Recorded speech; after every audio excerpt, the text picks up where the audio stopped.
On this episode of the Bronze Metalist podcast, we talk about Splinters from an Ever-Changing Face, which is, boy, a wordy... Yeah, it is. It's a lot of words in there. It's a lot of words in there. By a band with a much simpler name. They're called End.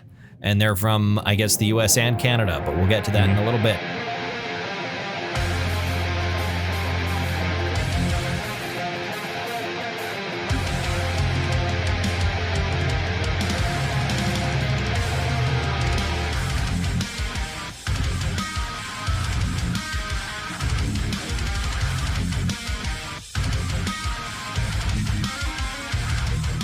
Hi, everyone.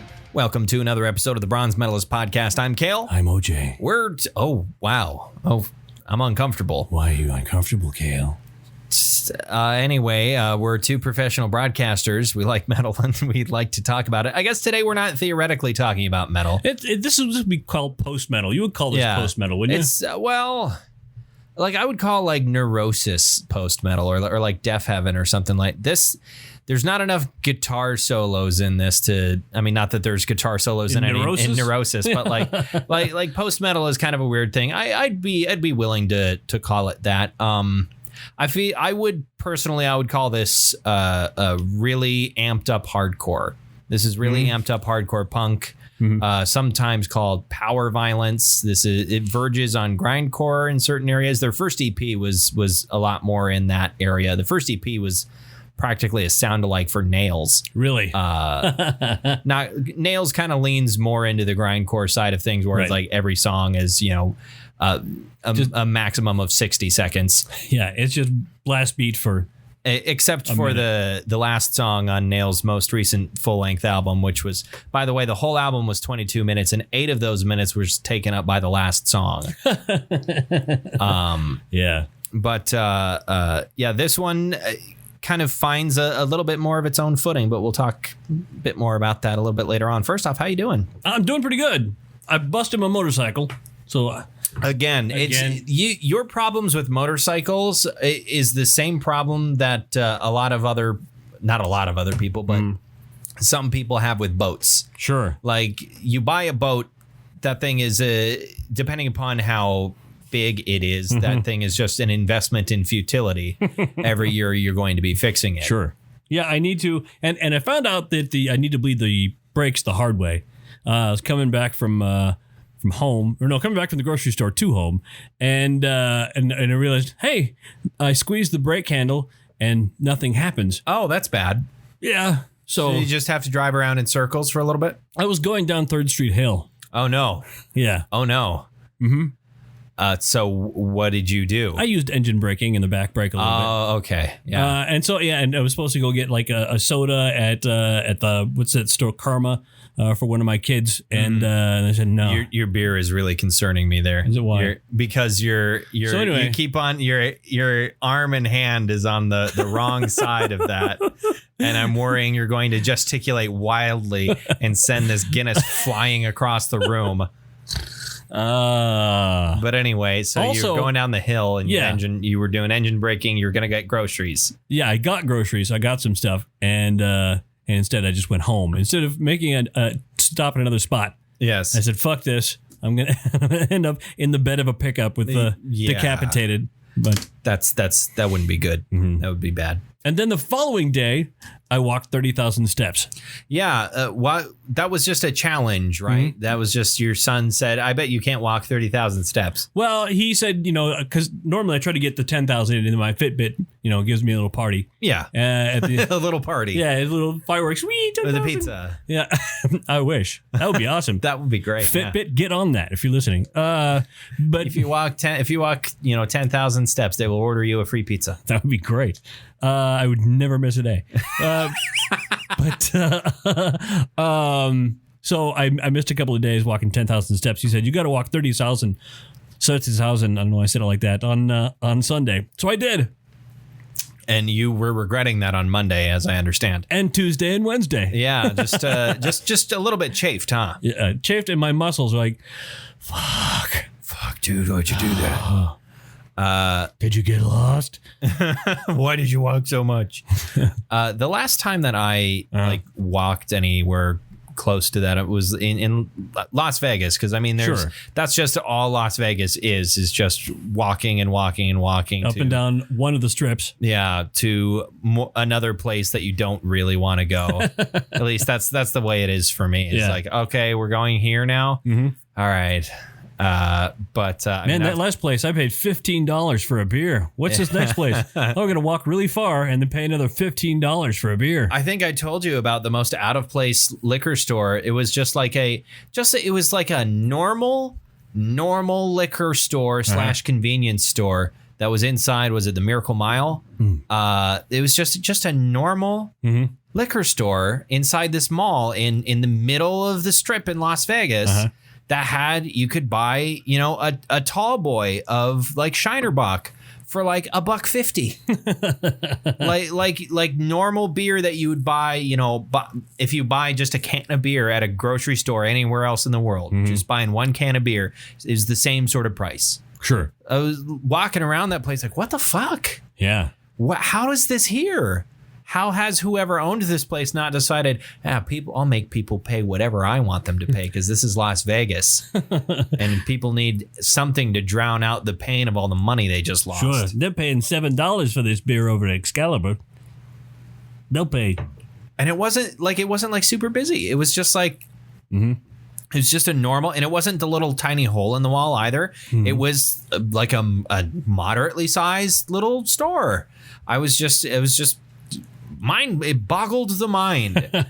I walked past it because I was looking for something. I was gonna, but there was like an automated cocktail bar that I thought was cool, but I couldn't get the fucking screen to work. It didn't want to accept my card for whatever reason, and so I couldn't get it to work. So I was looking around and I just walked past this store. I didn't realize what it was. I just walked past it and then looked back at it and saw the freezers full, or not free, the fridges full of single bottles and cans of beer. And I went, oh, I have found Shangri-La. And so I indulged myself and had a happier time.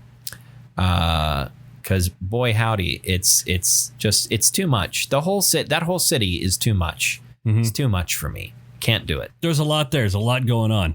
There's too many people, too many lights, too many sounds. I'm like a scared dog. It's just like Las Vegas is just me being a scared dog on the 4th of July, basically. Just freaking out and having a panic attack. I need my thunder vest. And here's the weird thing: is normally I completely agree with you in that sort of shit. But Vegas is your element somehow. I guess it's the fact that I and everyone around me can not possibly be held responsible for anything we do. I guess, yeah. That's supposed to be the idea. I cannot get into it. Other than like the best time I had was I had an edible and then took a nap. Didn't you get a shake? I think you had. I think I might have had a milkshake. Yes, that is right. Yeah, I did go down. There was an ice cream shop downstairs. What fucking hotel did we stay in? I don't even remember. It would have been funny if you had gone down there and thank you for coming in, sir. What can we help you with? I'm high. I would like a milkshake. Not that it would have mattered because it's legal there. Right. But because, I mean, as soon as you walk out on the street now in Las Vegas, that's the good stuff. The strip is dank tonight. The strip is always dank now in Las Vegas. Yeah. But no, like I went down. I just went down, got a milkshake. It was good. Then I took a nap. That night, I think that night or might have been the night before. I had some as well. And then my sister and brother-in-law went to a McDonald's without telling me. They're like, we thought you wanted to go to bed. I was like, well, I wanted to go to bed because I didn't know we were going to McDonald's. I would have killed somebody for McDonald's. Sure. But yeah, that's my that's my Vegas experience. My Vegas experience is just an excuse to be in an altered state all the time, I guess. So you could have saved a lot of money by going over to the Comfort Inn with a sack full of gummies. Yeah. And just done the same thing. Just sat around. Yeah. Basically, see what movies are on. Right. There You we didn't have go. to go to Las Vegas for that. Yeah, I sure didn't. But no, it was it was kind of one of those things where it's like, I don't know if this is for me because I haven't been here since, I was 18 and couldn't do jack shit. Or I guess I was 19. It was like last time I was here, I couldn't do anything. I was too young. But now I can partake in all the things. And I found that I still have no interest in gambling, partially because I don't know how any of the games work. And my brain is such that anytime someone tries to explain to me a game that is to be played immediately after that has been explained to me, I retain none of it. Right. You have to play by experience. Basically. And I don't want to do that when I'm paying money. Right. When my own money is on the line, I'd rather not learn by experience. You're at a $5 minimum table. You're spending a lot of money to learn a game you're never going to play again. Yeah, I'm not a gambler. I don't really care to gamble. The only game I've ever put money on was pool. There was a couple of times in high school and first year of college when I go back to Washburn, I'd meet up with some buddies and we would play pool and we would occasionally throw some ones down. It was never anything big. It was just like, what do we got? I'll put $3 in. And it was a fun little thing to give it some stakes, but it was never like, I'm betting it all. Ooh, I would have bet stakes. Yeah. I didn't eat because I was playing RimWorld. I told you that earlier, right, but true. Now that the microphones are on. I mean, it's like a job for you. I mean, it kind of, yeah. I mean, the game is a job. So RimWorld is a colony management simulator that I bought the other day. And I hearing my friends describe RimWorld. I was like, that sounds neat, but doesn't sound like it's for me. And then on Sunday, I wanted to make sure my credit card still worked because that's a whole other thing that I'll get into in a second. But I was like, I want to, let's test this out. Okay, I'll buy RimWorld. Let's just see if it's for me. And I can't stop playing it. Wow. I spent the last couple of days, I spent the whole day at work thinking, what am I going to do on RimWorld when I get home? Wow. Of just what, because you can do just about anything as far as building a settlement in a town. You've got 3 little colonists that were on a spaceship. The spaceship crashed. They are the survivors. There's all kinds of other towns and settlements on this planet already. But you're building one for you, and you have to research new technology to build. You hunt animals. You're building the base. It's a really fun, neat little game, and there's practically nothing is off limits. Cannibalism is absolutely 100% on the table. Certain people have come to refer to it as war crimes simulator because after a certain point, there are mechanics in the game. It's not necessarily, you're not encouraged one way or another to use certain mechanics, but there are mechanics of slavery. And yeah, that's distasteful, but you also have the freedom of, militarily opposing that. And a slaver shows up. Oh, you kill all the guards and free a slave. You can do that. What about indentured servitude? Is that? All of your colonists are kind of indentured servants to you, their god, essentially. But you can imprison people and force them to work, and there's all kinds of stuff to do, and I'm kind of obsessed with it. For the moment, the fun thing about it, one of the fun things about it is it's big on emergent gameplay, which means there's no story, but the game is of a nature that it creates a story of its own. Right now, the story that I have in my head based on what I've seen in the game is there's tension in my colony because when they first landed, there's 2 women and 1 guy. The guy kept on trying to flirt with the big buff kind of Amazonian woman who is essentially like my colony's security chief. Sure. And she's also like this really talented artist and whatnot, and she can build, really cool, like really good armor, and anything she crafts is usually really good. But he kept on trying to flirt with her, and she would reject him. And then the other woman that was in the colonist is like a more of an intellectual type, and she like those are her skills that she has. And she's, very capable of doing a lot of different things. And so the guy started flirting with her, and then she accepted, and they started dating, and then they got married, because that's if you can designate a spot. This is the marriage spot, so you can make like a little gazebo and stuff. And so they get married, and then after they get married, the buff chick starts hitting on the guy again. So I'm just like there's some intrigue going on right and now. And you didn't set that up. I didn't touch anything. That was just them interacting with each other, just the AI interacting with each other that created that story. And I think that's pretty neat. The other thing that's going on right now is I sent one of my other colonists, who is a raider that I reformed. I sent her out to deliver a huge shipment of helmets that I made for this other town as part of a quest. I sent her as part of a caravan with they're called muffalos. It's basically like a big fluffy blue yak. Right. It's like part moose, part buffalo. Yeah, they're adorable. I sent her with one of the muffalos to deliver all these helmets. I thought it was a 10-day round trip. Turns out it's 10 days there and then 10 days back. She had 10 days worth of food on the muffalo. She's equipped. Her only weaponry is a knife. And she also, I did not send her out there with a bedroll. So she's been sleeping on the ground this whole time. It's a shitty journey for her. I did not think that I would need to send the bedroll with her. But right before you arrived, I got to a point where she's like half a day away from the town she's supposed to go to. And I'm hoping, because you could choose your quest rewards for this. And one of them was like, you can have, one of them is a huge boost to your relationship with this other town. I'm hoping it's that and money, because if she doesn't earn a bunch of money so she can buy food for the journey back, she is going to die.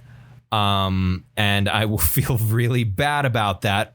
And the thing is I made a save before she left, but there are things I've been working on in the settlement since she left that I do not want to get rid of. So to quote Dolph Lundgren, or to paraphrase Dolph Lundgren, if she dies, she dies. Right. Them's just the breaks. As long as she delivers the helmets, I still get the reputation boost. Sure. So the money will just have to be retrieved at a later date. But hopefully that doesn't have to happen. But it's fun. For me anyway. Nice. I don't know why it's so fun. But on my card thing, so on Saturday I've been like for months now wanting to buy a laptop. Just because I've been without a working laptop for about 2 years now. And it's like, I miss having a laptop, something that I can take with me wherever I want to go, even if it's just out of the room where my other computer is. Right. Even if it's just so I can work on something in the living room if I want. So I had my mind set on this slightly newer version of one of the laptops that we briefly had at work that was broken because it was an open box deal, which usually means there's something wrong with it. But I wanted to buy a new one at Best Buy, but you need to make an appointment. And there's all this sort of like, you can't go in the store without making an appointment. I was like, oh, well, if I look online and see if they have some, because you can check to see, do they have this at the nearest store? And it seemed like they did. But I had a spending limit on my card that I didn't remember I had that. Right. Or I didn't remember that it was set to 500. And so like multiple attempts to buy it, get rejected. I'm like, why is this the case? And then it takes like an hour for the card service to send me an email saying, oh, possible fraud alert. And it was only after I tried to make the payment through PayPal instead of directly. Tom Brokaw is alerting you to fraud. Yeah. There seems to be a possible fraud alert here. But So I waited until Monday and was like, or I told the notification email I got, like, no, that was me, dipshit. But then I called the bank on Monday and was like, hey, is there anything pending? Did that payment go through or can it go through? And they said no. So I was like, cool. I'm just going to buy this motherfucker on Amazon. Please increase my spending limit on my card. So allow me to spend all my money if I want to. Yes. I set it for a couple of days just because I like that in the case that if someone were to steal my stuff and I was not able to like immediately, and if my phone were to get stolen at the same time, and right. if worst case scenario, someone runs off with my shit and I'm not able to notify my bank in a timely manner, the worst that'll happen is $500 will disappear. That's not great, obviously, but it's worse than all of my money. Right. So I like having that. So I just had the spending limit increased for a couple of days. But that was kind of my ordeal over the weekend. But my new computer should be here tomorrow, so I'll finally have just a little thing. It's just a tiny little slip of a laptop. It's not meant for gaming. It's not meant for. Nope. This is just me using it for Google Drive, and that's about it. That and porn. Yeah. I have a phone, good sir. Which I always said, by the way. Like iPhone or technician, somebody like that, that's the grossest job in the world. Oh, it's got to be. Because you are taking the case of a thing. Imagine just what material is caked onto that phone. Yeah, it's probably phones are by far probably the grossest items we touch on a daily basis. By far the most disgusting. Because here's the other thing, what do a lot of people do these days when they're taking a shit? They look at their phone. They're on their phone. I don't do it, but I realize most people do. I do. Yeah. So it's like it's constantly around, and I don't sanitize my phone often enough. Every once in a while, I'm like, oh, there's a wipe there. Here, let's wipe down my phone. But I think everyone should get in the habit of doing that more often, just because phones are disgusting. Phones are probably more gross than money. They need to make a boilable phone. Something you could boil. A boilable phone. Yeah. This phone can reach 212 degrees, no problem, and it's completely waterproof. Yeah, I mean, get on it, Samsung. Somebody. But anyway, we should get to talking about what we came here to talk about. And Splinters from an Everchanging Face. I think that there is a cadence to their album titles. Splinters to an Ever-Changing Face. Splinters from an Ever-Changing Face. Their first album was called From the Unforgiving Arms of God. Which I think that's a very badass title. Yeah. This is kind of more like, what does that mean? Their album covers are always really, really cool looking. So about the band, they are I guess, hardcore super group, you want to call it. A lot of musicians from other known bands, namely the duo that is doing most of the heavy lifting is Will Putney on lead guitars, and I presume just all the songwriting, because that's how Will Putney that's how he do. From best known for Fit for an Autopsy, and of course being the producer of many albums. Yes. He kind of decided to create this project as a way to make use of some of the songs he had been writing that did not really fit in with Fit for an Autopsy. Sure. These songs would not fit. Yeah, I think the last song, I think Sands of Sleep. I'll say right now that's my favorite song on the album. Yeah, same. Yeah. I think Sands of Sleep is the closest to a Fit for an Autopsy song on here, but like none of it is nearly melodic enough to be a Fit for an Autopsy song. This is all, holy shit, this is all just fucking pummeling. This intense. Is an intense, just never ending, just swarm of hammers at your face. Very, very, I wouldn't call it a raw sound. The vocals are going more for a raw sound. I think at least the approach that Will took to producing the EP and this one is he was very much, I think, trying to emulate Kurt Ballew's production style.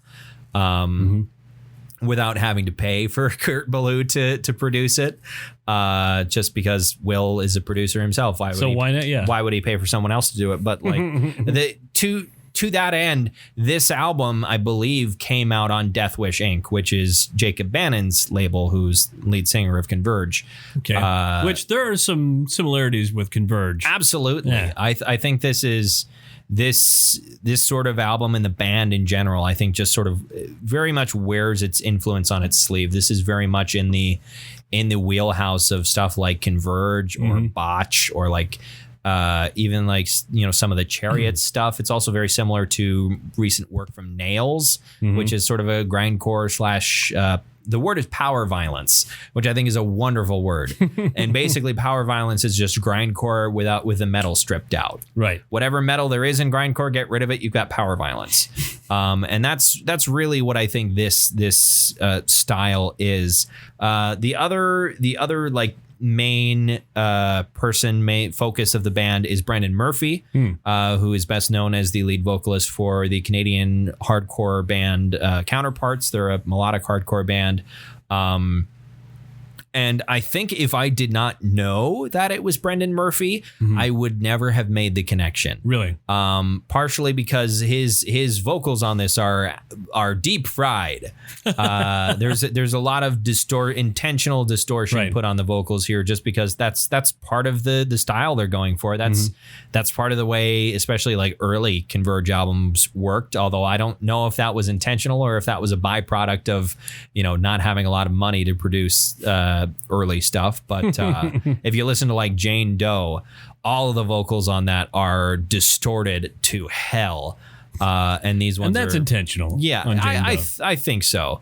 But and the vocals on this are very much the same. Also because in Counterparts, Brendan does not really do a lot of like lower or mid-range stuff. Brendan himself has a kind of a higher pitched speaking voice. He's kind of like this. Not quite. Hi, I'm Brendan. His speaking voice is like maybe an octave higher than mine. But like well, he's Canadian. That's true. Yeah, they're very polite, so they talk in a higher pitch. Yeah. A polite lilt. Yeah, it's a very polite little lilt.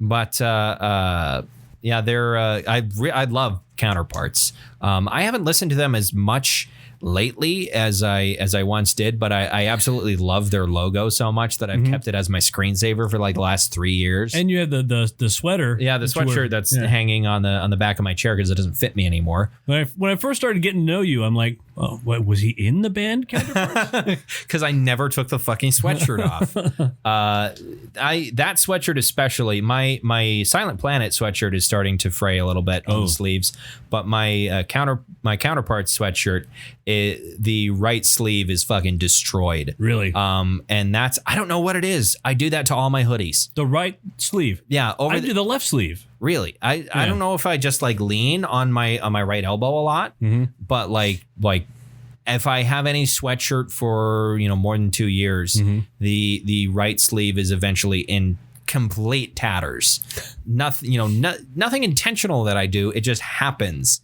And so there was one, I can't remember. I had a black sweatshirt in high school that was like it was like, had like a flannel lining on the inside or something. It was really warm. Nice. It was a really, really comfy sweatshirt. And I wore that thing probably for about 6 years. Basically until it didn't fit anymore. And that thing was in tatters. To the point where my mom bought me a sweatshirt that looked outwardly exactly like it, but it didn't have the lining on the inside. So I pretty much never wore it. I felt kind of bad about that, but it was just like, it's not the same. It's not as warm. It's not comfy. And there's something to me. I like, I like clothing like that. It's got some character to it. It's got history. Right. It's lived in. It's like, oh, you look at it, someone else looks at it and they go, that guy must really love that sweatshirt. Oh yeah. I mean, half of my hoodies are missing the left elbow. That's just how it happens, man. Yeah. That's how it happens. Maybe it's the inner punk kid in me somewhere where it's just like, yeah, I didn't do this on purpose. This just happened. So just wear these everywhere. You and your pre-ripped jeans, man. Posers. Fucking posers. I said that super Canadian. Yeah, you did. Look at those fucking posers over there. It was almost. Sorry, I called you a poser. I meant to say hoser. Which is also an insult. Yeah, I still got that sweatshirt over there. So like Brendan Murphy, his vocal style in Counterparts is, much cleaner, and it's still screamed vocals, sure. but it's the production of them is much cleaner, and he has very, very a tendency to have very discernible lyrics in his vocals. He's fairly easy to understand, but also incredibly emotive. And he mostly brings the latter quality to this album. This album is just fucking angry. Man. Yeah, it is. This is one of the angriest albums I think I've ever listened to. Like to that end, briefly what popped into my head is like early Slipknot stuff, like, kind of corny lyrics aside, man, Corey Taylor, he brought the emotion, is good at, like, he sounds like the angriest person I've ever heard. In person, he seems like an extremely pleasant human being, but on some of the early Slipknot albums, there's just so much fucking rage that just seethes through everything that I've never heard anyone that quite carries that sort of quality in their voice the way that Corey Taylor does. But this album is incredibly angry. I don't know why that made me think of the video that's you can see online of Corey Taylor talking about how, I'm influenced by everything. I love everything from ABBA to Anthrax, which sounds to me like he only likes those two bands. He doesn't get all the way through the A category. I mean, only from ABBA to Anthrax. He's got B through Z. He's not caring about. Yeah, there's all kinds of other bands out there. I mean, that's Michael Ackerfeld there. Although he's I don't know what other bands he would list, but it's my influences are ABBA and ABBA. Lots of ABBA. I listen to a lot of ABBA. That's how I developed the sound for the band. The incredibly evil sound of early Opeth. I just listen to a lot of ABBA. But I just love listening to Michael Ackerfeld talk about how he's got like this like extremely expensive copy of one. He has like 27 copies of one ABBA album because he's Swedish, right? Because he's a Swedish music nerd. So of course. Well, he said he also has over 50 copies of the White Album. And they're all numbered. So that's that. I like vinyl. Mm-hmm. I'm not going to do that. I'm not that into it where it's just like I have to have every possible color that they've ever issued this in. I do not have the time, money, or patience for that. Right. But anyway, or the room for that. Yeah. We're getting a little bit off topic. So the other members of the band, we've got Gregory Thomas, who is known. He's the rhythm guitarist. He's known for a band called Shai Hulud, which I have vaguely heard of, but I've never listened to. Same with most of the other bands that a lot of the people are either still in or formerly members of. Mm-hmm. On bass, we've got Jay Pepito, who is previously known for also being the, I presume, bassist and vocalist for a band called Reign Supreme. I think he's still in that band, actually. That made me want pizza. Pizza. I'll have a Reign Supreme pizza. To the point where there was some comments on the original album that I came across because I was trying to figure out who the fuck was, who the personnel were other than Brendan Murphy and Will Putney. Mm-hmm. The vocals are to a degree that some people thought that it was Jay Pepito doing them. And it's like, no, this is Brendan Murphy. And people were like, that's Brendan Murphy? What? And on drums, we've got Andrew McAnany. It's a weird name. McAnany. I'm Andrew McAnany. And you think that's an Irish name? Possibly. It has a Mick in it. Yeah. But he's known for previously being in it. I guess it was like a metalcore / gent band called Structures. I don't think they're still around. I think they have gone by the wayside.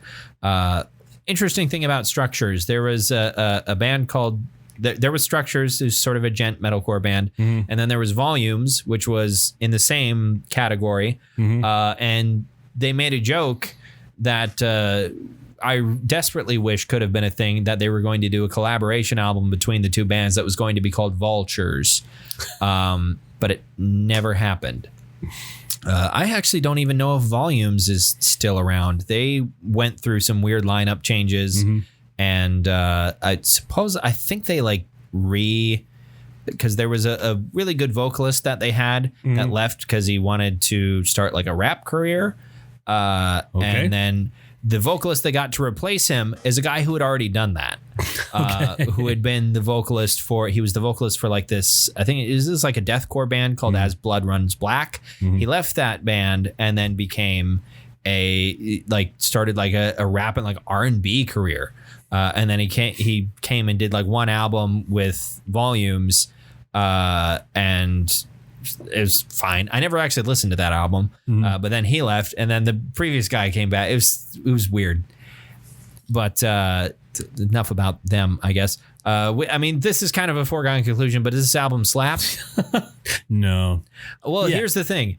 This is not a slap. This is a fucking curb stomp. It is. Yeah, put your face on the concrete there where the rain flow is flowing into the gutter, and add your blood to it. Like, yeah, that is the feeling of this. It's just blistering, positively pummeling riffs, absolutely titanic breakdowns. Just every element of this is so heightened. I was listening to this loudly in my headphones because that's how you listen to it, and my wife actually came in and said, "What's that screaming? Is everybody okay?" It's just this. It's the music. It's really screamy. Incredibly screamy. Yeah, good Lord. There is a mildly annoying habit that this album does have, however, which is I think they kind of overuse samples. They kind of overuse sound samples in the intros and outros of the songs. They add to the atmosphere, absolutely, and I think that I wouldn't necessarily detract them, but I think there's maybe one too many. Yeah, I mean, and it's all what sounds like genuine interviews in it's like from like mental hospitals. From a mental hospital, right? Yeah. And it's interesting, and it adds a lot of atmosphere and weight to the songs. I just feel like there's maybe too many of them. Like, don't get rid of all of them. Just get rid of one set of them on one song, and I think I would prefer that. Or like at the album ends on a sample as well. I think maybe get rid of the sample at the end. Keep the sample at the start of the song. Maybe get rid of the sample at the end of the song. Right, because the last song is fan-friggin-tastic. Holy shit. We might as well. Yeah, Score, I'll briefly mention. This is a very new album. Yeah. So there's not, Metacritic or anything for that. I was looking around at some of the reviews that have come out. Seems pretty favorable at the moment. This is one of those rare instances lately where a supergroup not only sounds good, because there's a lot of supergroups that sound great and make really good music, but you can kind of feel that it's just sort of an excuse for the band members to do something different for a little bit. Right. This band feels really motivated and feels really fresh, and it feels like they're not just doing this because Will Putney said, "Hey, what if we did a supergroup?"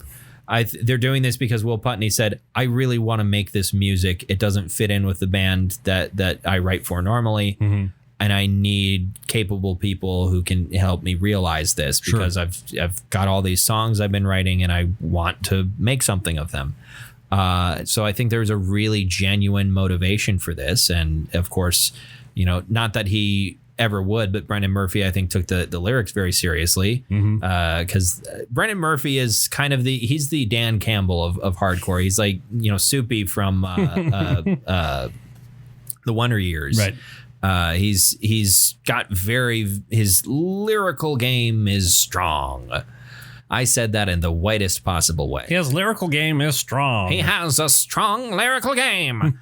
But yeah, he I think kills it on here from what I can actually discern. I should take some time to like read through the lyrics themselves. Right. But like what I can discern is very emotive, and that follows with his works with counterparts. It's just these have a darker edge to them. Not that counterparts are all fun and rainbows, but so what your favorite song and my favorite song, we both said already, Sounds of Sleep, or Sands of, it's not Sounds of Sleep. It's just 5 minutes of snoring or, just kind of breathing, slight rustling as they shift. And there's a fart somewhere in there. The Sands of Sleep, which features a sort of calmer, kind of foreboding, quiet break in the middle with some. I don't know who is featured on there, but some woman that is singing. Marriott, or Tenor Marriott is her name. Tenor Marriott. Yeah, interesting. She's in an Atlanta band called Oh Brother. It's a very atmospheric sounding band. It fits with her voice that she seems to have. Yeah, she sounded fucking creepy. It's great. I love her part in it, and that's what makes this song so different. And I think the other thing that sets this song apart is the opening is, while incredibly blistering, like it's the opening is this big bombastic blast beat with this I would describe it as a desperate sounding tremolo pick riff in the background, that is sort of what sets it apart, is because it is more of a distant and desperate sound, and there's more reverb on it, whereas everything else on the album is drowning in distortion and just pummeling. This sounds almost like vaguely black metal-ish for a little bit, and it sort of sets the song apart. This is the song that I think would work the best at, like, one of the few songs on here that would work as a fit for an Autopsy song. I'm still glad that it's an End song, but like I would be very interested to hear like Joe Badalato do vocals on this. I'd be very interested to hear him do that.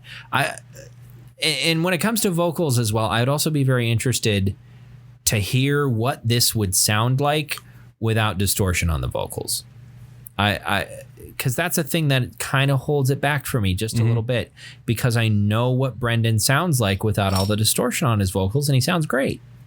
So I would prefer if they dial that back just a bit for the next album, just to make some of the lyrics a bit more discernible. That's what I would prefer to hear anyway on their next work. Hopefully they make another one. I mean, this has been seemingly critically successful for them. So hopefully Will Putney keeps writing songs and Brendan Murphy keeps writing lyrics. But they won't go on tour. I think they do. I think they have gone on tour. Really?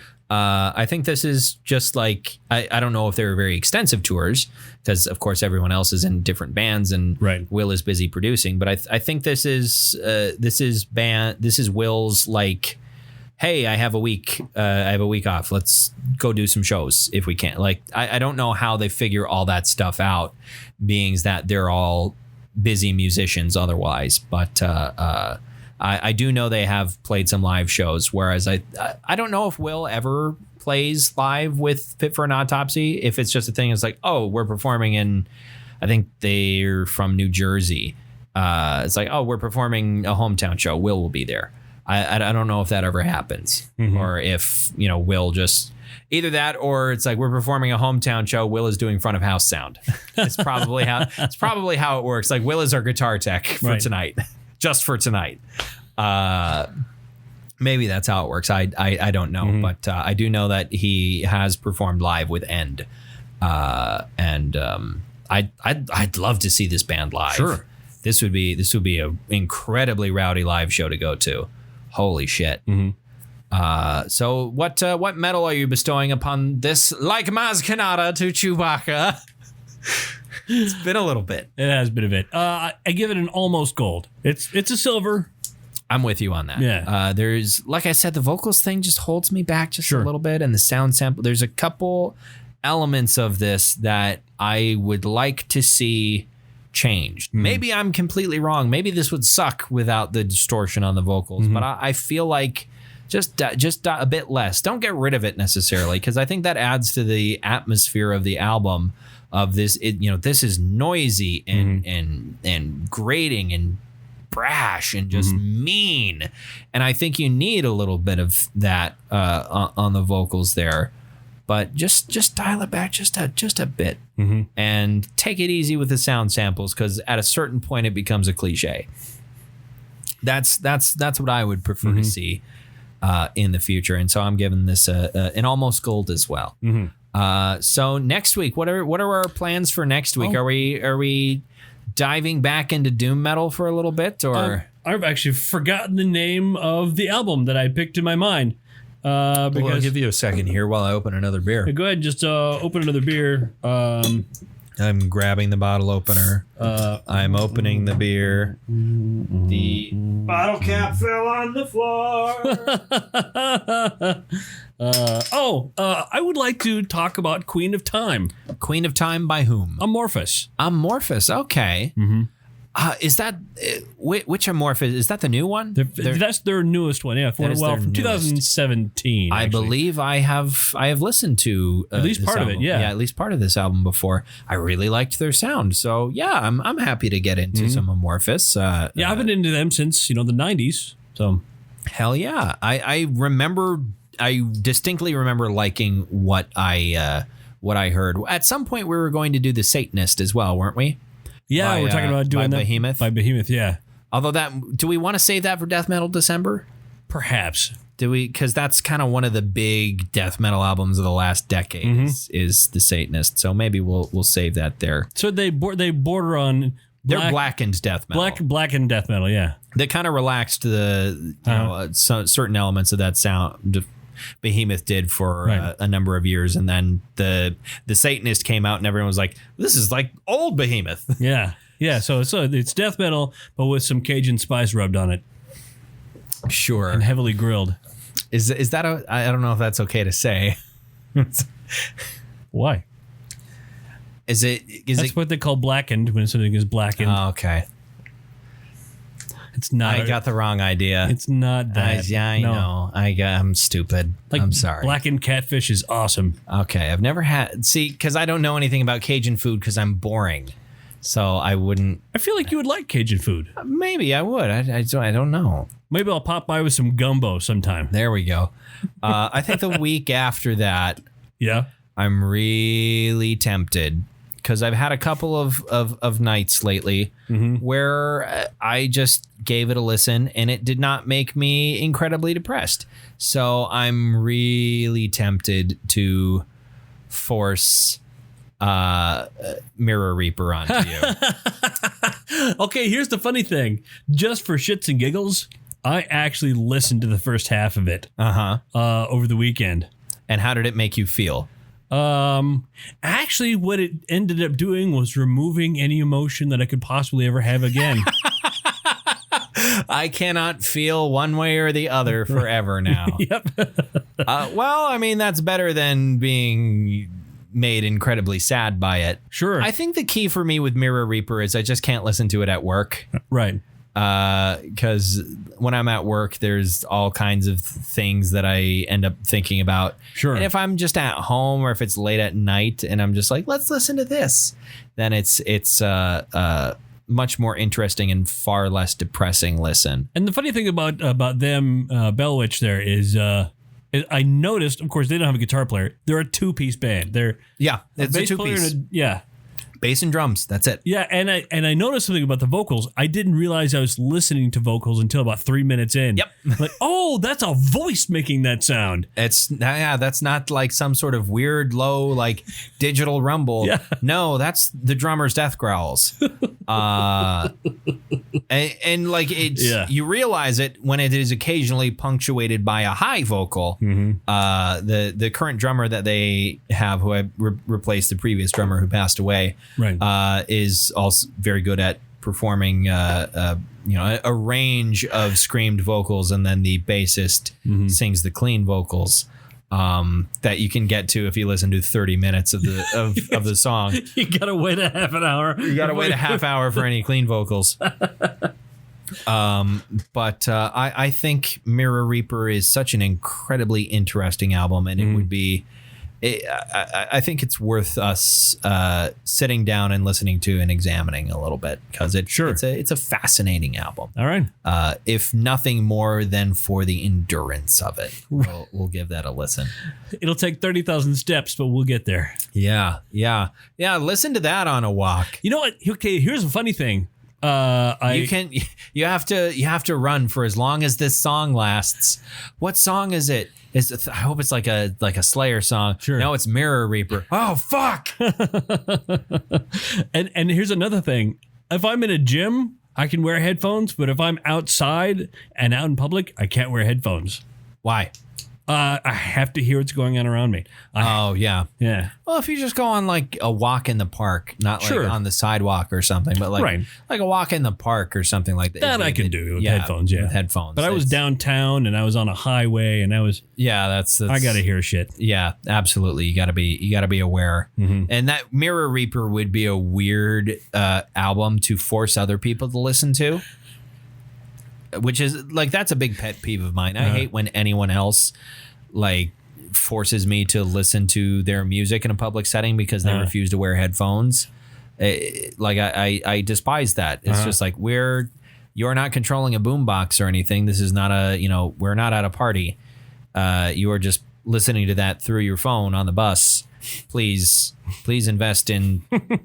Please spend $5. You can go into a gas station right now and buy headphones that sound okay. Mm-hmm. We don't want to listen to whatever it is. I don't care what it is. I don't care if they were listening to Horrendous, a band I adore. Sure. I still am not going to be happy with it. But that would be so bizarre. You're just walking around in public and all of a sudden from somewhere you hear Mirror Reaper. It's just like you just stop in your tracks and your eyes just like go like kind of wide as you this 1,000-yard stare. Do you look at your watch? Is it October 31st? The witching hour is nigh.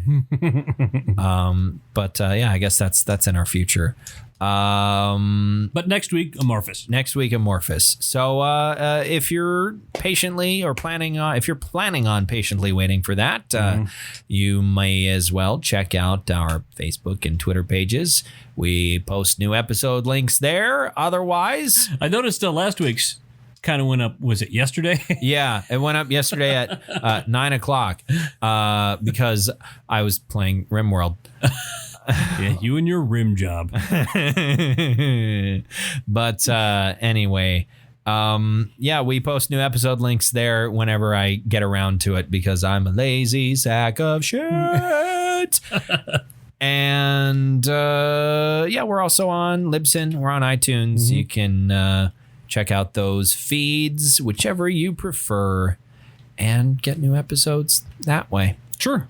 Until we talk to you again, if you're out there protesting, doing what you're doing, look out for each other. Remember to love each other. Everybody out there. Yeah, everybody. Doesn't matter who you are. Doesn't matter if you're out on the streets or what. If to quote Tommy Wiseau, if everybody loved each other, the world would be a better place. Thank you, Tommy. What a visionary. But whatever you're doing, love each other. Thanks for listening to another episode of the Bronze Metalist Podcast. I'm Kale. I'm OJ. Congratulations!